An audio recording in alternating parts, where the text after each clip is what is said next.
Welcome to Explosive Enterprises. A couple of years ago, we released a review of the GHK V3 AKM and were underwhelmed, to say the least. To their credit, it appears GHK has taken the criticism to heart and made substantial changes both to the gun and their production process, and sent us a pre-production sample of their revised version 3 AK-105 to solicit feedback. For full transparency, we received this for free, but under no conditions or editorial limitations besides the promise to provide honest feedback. As always, we will never agree to any conditions that limit what we can say or otherwise compromise our integrity, and we sincerely appreciate the generosity of our Patreon supporters who make that possible. So, as with our prior video on the GHK V3 AR, because this is a pre-production sample, we are labeling it a preview rather than a review, and be aware that the things we cover today may change before official release. If you're not familiar with it, the AK-105 is the Russian carbine variant of the AK-74M, intended to replace the older AKS-74U. Where the 74U differs in many respects from the baseline 74, the AK-105 is essentially nothing more than an AK-74M with shortened barrel, simplified muzzle device, different rear sight, gas block replaced by a combo block which incorporates the front sight, and some other minor changes. While it isn't quite as tiny as the 74U, the longer barrel produces significantly better ballistics with the 545 cartridge, and the greater parts commonality with the rest of the AK-100 family dramatically simplifies production logistics. Now for the GHK, this is an iterative improvement on the prior AKM we reviewed, so we'll just focus on the major differences and notable changes. Starting with the externals, the steel parts in this gun show a variety of finishes which, as on the AKM, are generally very good although not authentic to real AKs. The combo block and rear sight base have a slightly chalky finish suggestive of Parkerizing, while the barrel, gas tube, muzzle device, and top cover appear to be blued. The receiver itself is, per GHK, QPQ or Quench Polish Quench, also known as melanite or black nitride. This is a fairly modern case hardening process that produces a very durable surface that is resistant to corrosion, but all the steel parts on real Russian AKs are painted black after Parkerizing. This is a good looking rifle, and the receiver holds up very well against casual abrasion. It just isn't quite correct to the real thing, and to that end GHK intends to sell a painted receiver kit for purists. Of course, even with a replaced receiver, all the other steel parts still won't match, plus it's an added expense. In real steel, a lot of AK builders just spray the guns with appliance epoxy paint, so that's an option.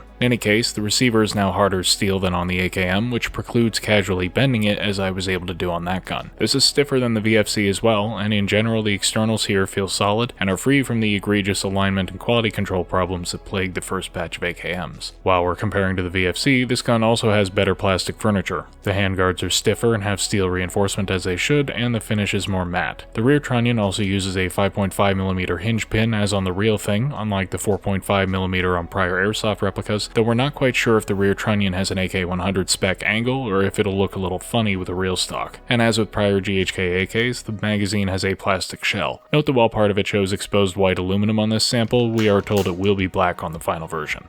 So in terms of externals, despite the less accurate finishes on the steel, the overall build quality and realism do seem to have a slight edge over the VFC. There are still minor things we can nitpick like the slightly elongated AEG spec combo block or the AKM-like curved trigger, but we suspect that collectors will find these easier to stomach than the VFC's mediocre furniture and all-metal magazines. Lastly, the biggest problem we noted on the V3 AKM was QC, and that's worth discussing further. Obviously, this is a pre-production sample and thus can't tell us much about QC during mass production, but GHK did give us substantial information about improvements. Apparently, they have opened a new factory specifically for producing AKs, they've revised their QC process, and brought in-house some processes that were previously outsourced. More importantly, from what we found in our research, the recent batches of V3 AKMs do not exhibit the quality control problems we experienced, so it appears that GHK has made a sincere effort, and we expect the production model 105s will be fine. If we're able to confirm that one way or the other, we'll pin it in a comment below. Anyways, the internals have been adjusted as well, both in the gun and the magazine. Let's look at the mag first. The big change here is a new design of internal reservoir using a removable side plate with a large gasket. This offers greater capacity than the old dual tube design with better thermal transfer due to increased surface area and is less susceptible to leaks. GHK has expressed they also intend to produce a revised lightweight CO2 mag, but for gas, this is excellent. It weighs about 430 grams empty, holds 30 grams of propane, though for use with full auto should be filled to no more than 24 grams to avoid siphoning, and holds a maximum of 32 BBs.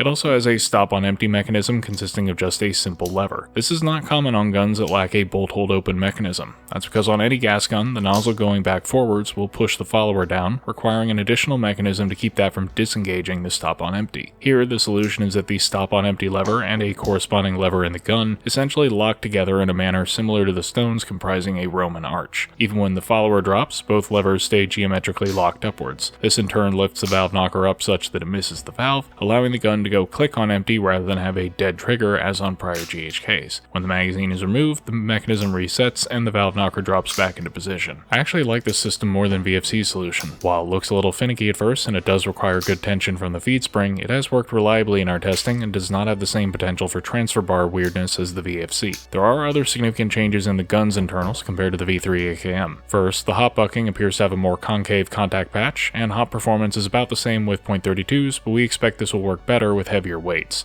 Note that this design does not use a nub, as it has a 2-prong hop arm that applies pressure directly. The hop chamber has also been thickened to reduce fragility and ensure a good hold on the inner barrel. This hop setup works well, and we do not see it getting battered by the bolt carriers we did on the AKM, but we do notice that the small spring holding up the locking button easily loses tension. This has not been an issue thus far, it just takes a bit of wiggling to get it to lock after reassembling. The bolt carrier is substantially changed in that it is now CNC'd from billet rather than cast, and is a bit lighter than the AKMs or VFC AKs at 325 grams. It still does not implement a nozzle return spring. GHK has tested this springless setup substantially, and they have slow motion footage to back up the assertion that it works. This is valid. A nozzle return spring is not strictly necessary for a gas gun to work under normal conditions, but if the nozzle experiences excess friction due to fouling, O-ring damage, or insufficient lubricant, or if wear to the magazine feed lips reduces the amount of force needed for the nozzle to strip a BB, then it's possible for the nozzle to chamber a BB before fully collapsing, and the resulting squirt of air out the front can dislodge the BB in the hop-up and cause weird effects.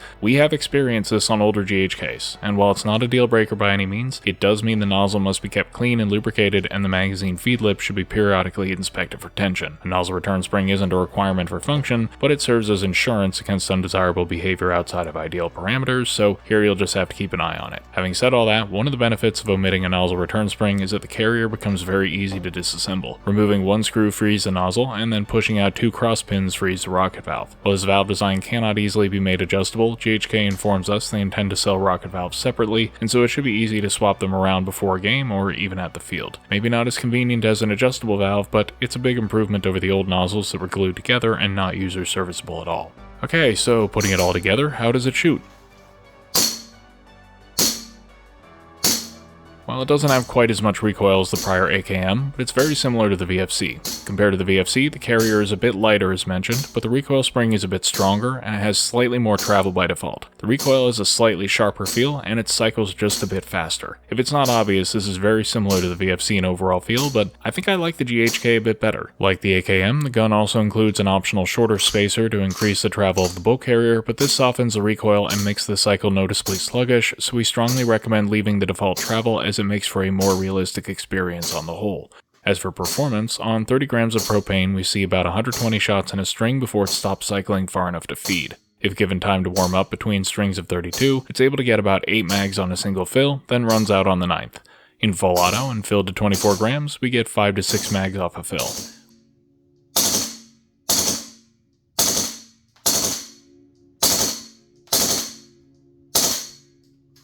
When chilled to freezing, however, it is unfortunately not able to fully clear a mag, and the muzzle energy is very low. GHK tells us they intend to sell a softer recoil spring, which should improve shots per fill and cold weather performance at the cost of a lower cyclic rate.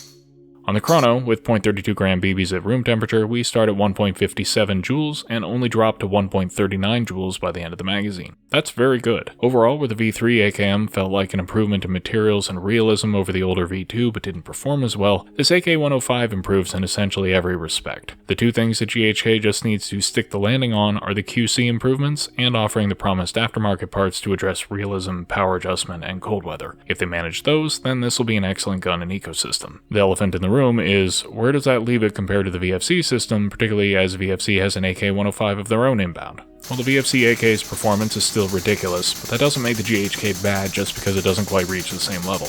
While VFC gets more shots per fill and functions much better in cold weather, I like the GHK's recoil a bit better, plus it looks and feels great. There are elements that VFC does more realistically, like the external finish and the braided fire control springs, but the GHK has better furniture, an actually plastic magazine, and the steel can always be painted if need be. There are functional parts VFC does better, like the adjustable rocket valve, and there are functional parts GHK does better, like the stop on empty and generally simpler magazine. If I had to broadly characterize the respective pros and cons, I'd say the VFC has a higher performance ceiling working but needs furniture replacement and may have magazine issues to troubleshoot, while the GHK has generally better external quality and feels more ready to go out of the box, but performance is merely very good rather than record-setting, and it will need aftermarket for power adjustment or cold weather capability. Personally, I do wish GHK would lean harder into the authenticity angle, as that would make their AKs an easy recommendation for realism-focused collectors, rather than a matter of deciding which elements you value most and which ones you're willing to compromise on. But these are both good designs that both offer a solid combination of realism and performance despite some respective strengths and weaknesses. We believe most players will be happy with either, and words cannot express how uninvested I am in the brand loyalty internet slap fight that is inevitably coming. Decide for yourself which one fits your preferences better. There is one other GBB AK system that's still worth considering in 2026, but we'll be saving that for a video of its own. For now, thanks for watching.